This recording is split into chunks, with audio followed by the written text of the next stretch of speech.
तो कहा कि ठीक है, हम अनशन तोड़ते हैं लेकिन स्थगित करेंगे। ये आपको डर नहीं लग रहा है कि अनशन अगर तोड़ देंगे तो वापस से वही चीज़ रिपीट होगा? नहीं, हम लोग अनशन तोड़े नहीं हैं, हम लोग अनशन को स्थगित किया है। हमारे लिए सब बराबर है। हम देखिए, हमको अपने लोगों का काम निकालना है। हम राजनीति में नहीं है न पारस जी के। हमको फल खाने से मतलब है। सरकार गिर चुकी है। 35 सीट जो था लालू जी का 2000 कम पर से हारे थे, और हमारे यहाँ कैपेसिटी है, हमारा कैपेसिटी है पूरे बिहार में किसी भी क्षेत्र से कि 5000 से 7000 वोट ट्रांसफ़र कर सकते हैं।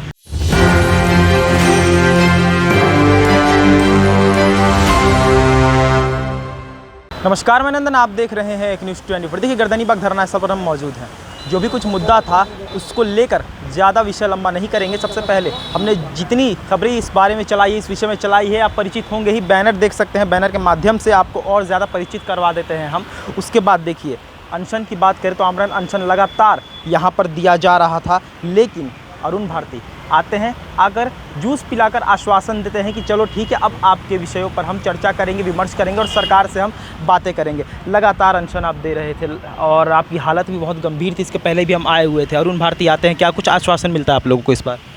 अरुण भारती जी आए थे और कहे कि ये 6 जुलाई को मुख्यमंत्री से, नीतीश जी से मिले थे, और उन्होंने जो 3 मांग में है, एक वो अरवल ज़िला का जो जनरल वैकेंसी रोक दी गई है, और इसमें जो है आप लोगों का जो और नियुक्ति संबंधी मामला है, इसका मसौदा सरकार तैयार कर रही है और इसका रिजल्ट मिलेगा। तो उनके बात को हम लोग पर मतलब जो बोले उस पर हमको विश्वास हुआ। विश्वास मतलब जो बोले तो हमको भी अच्छा चलिए ठीक है। और उन्होंने रिक्वेस्ट किया कि अब हम लोग लगे हैं, अब आपको विश्वास दे कि आपका काम हो जाएगा, आप अनशन तोड़ दीजिए। तो कहा कि ठीक है, हम अनशन तोड़ते हैं लेकिन स्थगित करेंगे। ये आपको डर नहीं लग रहा है कि अनशन अगर तोड़ देंगे तो वापस से वही चीज़ रिपीट होगा? नहीं, हम लोग अनशन तोड़े नहीं हैं, हम लोग अनशन को स्थगित किया है। हमने कहा कि हम लोग, आप जो अस्वस्थ कर रहे हैं हमको, हम अपने अनशन को स्थगित कर रहे हैं, जारी कर सकते हैं, आगे भी जारी करेंगे। हमको न्याय नहीं मिलेगा और आप पर से हमको विश्वास खत्म हो जाएगा, फिर हम अनशन करेंगे। अच्छा, क्या अरुण भारती से बात करके क्या लगा कि इस बार आप लोगों के लिए कोई काम होगा? वो तो उनके बातों से लग रहा था कि कुछ काम हो रहा है, लेकिन जब तक से रिजल्ट नहीं आता है उसको। चिराग पासवान के बारे में जिक्र किए, उन तक बात पहुंची है? ये उन्होंने कहा कि उन्हीं के आदेश से हम आए हैं। अच्छा, चिराग पासवान मतलब उन तक बात पहुंची है? नहीं, हाँ, वही लगे हैं, वही मुख्यमंत्री से भी मिले थे, और मुख्यमंत्री से मिल करके ये जहानाबाद का जो है उसको स्थगित करवाए हैं, और इस पर आप लोगों की मांग पर काम हो रहा है और न्याय मिलेगा। तो मीडिया के लोगों को भी यही बात बोले हैं। अच्छा, पशुपति पारस जी से भी आप लोगों की बातें हुई थी, क्या कुछ बातें हुई थी और क्या कुछ उन्होंने कहा? उन्होंने कहा कि हम आपके साथ हैं और हर कदम पर रहेंगे, और कल आ रहे हैं। कल उन्होंने मुख्यमंत्री से समय भी लिया है हमारी मांगों के संबंध में, तो हमारा प्रतिनिधिमंडल उनका भव्य स्वागत करेगा, और उनके साथ हम लोग ये मुख्यमंत्री जी के पास भी जाएंगे और अपनी बात रखेंगे। जो पासवान समाज कुछ दिन पहले तक लग रहा था कि चिराग पासवान को देखना नहीं चाहता है, क्या आज वो पासवान समाज चिराग पासवान के साथ है, या फिर जब हमें हमारा हक मिल जाएगा तब साथ रहेंगे? क्या वो तब साथ रहेंगे, तब साथ रहेंगे। यानी अभी भी थोड़ा बहुत लग रहा है नहीं कि हमें? हाँ, अभी जो बोल रहे हैं तो बोल रहे हैं, लेकिन जब हमको हो जाएगा तो चिराग पासवान के साथ हो जाएंगे। उम्मीदें किस पर ज़्यादा है? पशुपति पारस के आश्वासन बहुत लग रहा है नहीं कि हमें? हाँ, अभी जो बोल रहे हैं तो बोल रहे हैं, लेकिन जब हमको हो जाएगा तो चिराग पासवान के साथ हो जाएंगे। उम्मीदें किस पर ज़्यादा है? पशुपति पारस के आश्वासन पर या फिर चिराग पासवान के भेजे गए दूध के आश्वासन पर? अभी तो उसमें देखिए, हमारे लिए सब बराबर है। हम देखिए, हमको अपने लोगों का काम निकालना है। हम राजनीति में नहीं है न पारस जी के। हमको फल खाने से मतलब है कौन कितना किया, ये फल हमारो मिल जाए, हमारे मुंह के हमारे लोगों के मुंह की रोटी मिल जाए, यही हमारे लिए है। हमको राजनीति नहीं करना है, हमको एमएलए नहीं बनना है, एमपी नहीं बनना है। जो लोग सहयोग कर रहे हैं वो है, वो तो सामने दिखेगा ना कि चिराग पासवान जी कितना किए, पशुपतिनाथ पारस जी कितना किए। ये लोग पॉलिटिकल पार्टी हैं, आपस में इन लोगों को कुछ अपना रहता है तो वो रहेगा, लेकिन हमको तो केवल फल खाने से मतलब है।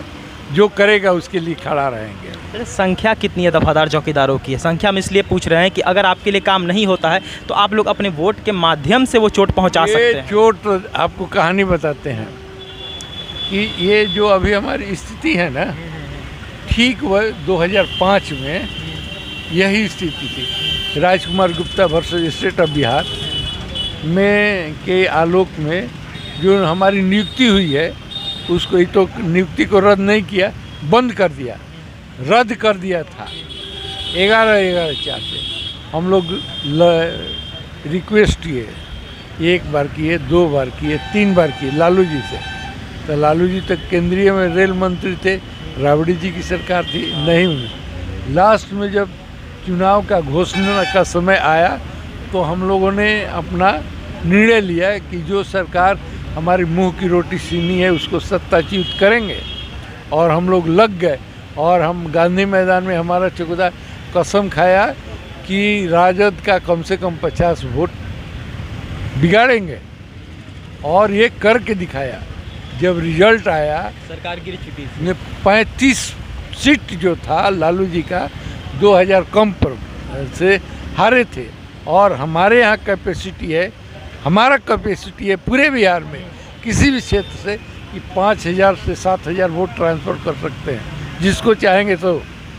तब उन्होंने समीक्षा किया कि जो चौकीदार की लड़ाई है ये हमको महंगी पड़ी, और जो हमारा समर्थन था नीतीश जी को, 25 नवंबर को उन्होंने गद्दी पर बैठा, और 7 दिसंबर को जो हमारी की नौकरी ख़त्म करने का आदेश था उसको उन्होंने लौटा दिया।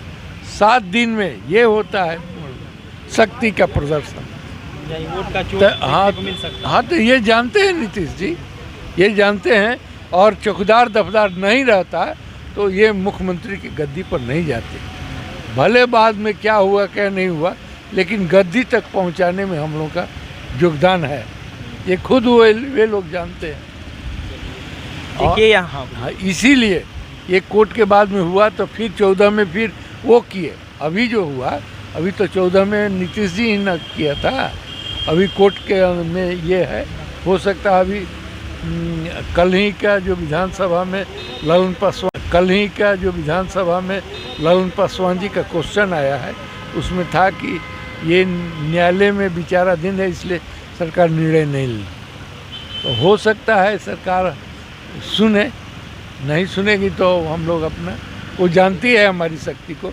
और अभी तो केवल हम लोग ये 4 में अकेले थे, अब समाज हमारे साथ खड़ा है। आप खुद देख रहे होंगे जो समाज में उमंग आया है और आक्रोश आया है ये घटना के बाद।